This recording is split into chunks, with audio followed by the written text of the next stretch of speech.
So let's look at how to use Excel to find what the average of these numbers. You are using a formula.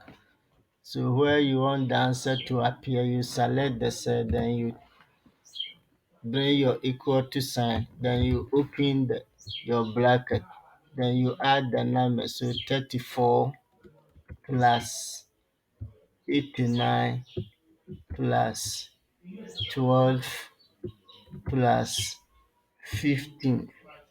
Then you close your bracket. Then you count the numbers that you have added. So 1, 2, 3, 4. So we have added 4 numbers. So divided by 4.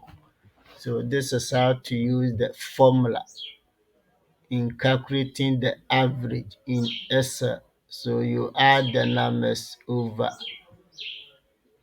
the total numbers that you added. So this one we added 4 numbers. That's why it's divided by 4. Then you click here or you can press enter. So when you press enter, so the average of these 4 numbers is 37.5.